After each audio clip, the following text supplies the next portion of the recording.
ନିଜର ଭଉଣୀର 2 ମାସ ପୂର୍ବରୁ ପୋତା ହେଇଥିବା ଡେଡ୍ ବଡି ଗାଡ଼ିକି ନେଇକି କାନ୍ଧରେ ଯାଇଛନ୍ତି। ମୋହନ ମାଝୀ ପ୍ରତି 3 ମାସରେ 2 ଦିନ ଏଇନା 3 ଦିନ କେଉଁଝରରେ ବୁଲିବେ, ଗଳି କନ୍ଦି ବୁଲିବେ, ଆମ୍ବ ଗଛ ପୋତିବେ, ଶାଳ ଗଛ ପୋତିବେ।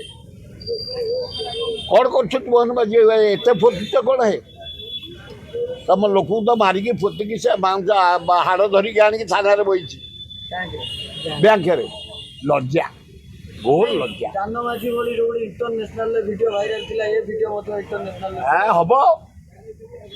ଏଗୁଡ଼ାକ ଦୁଃଖଦାୟକ ଘଟଣା।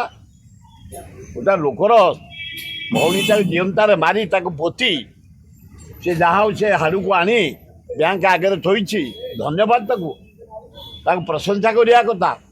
ଏବଂ ମୋହନ ମାଝୀ ତୁମ କେଉଁଝର କେସ୍ ତୁମେ ଟେକଅପ୍ କରିବନି? ହୋମ୍ ମିନିଷ୍ଟର, ତୁମେ chief minister, all in all କରୁଛ କ'ଣ? ତୁମ ଗାଁ କଥା କରିପାରୁନ, ତୁମ ସାହି କଥା କରିପାରୁନ, ତୁମ ଜିଲ୍ଲା କଥା କରୁଛ, ତୁମେ ଓଡ଼ିଶା କଥା କ'ଣ ବୁଝିବ?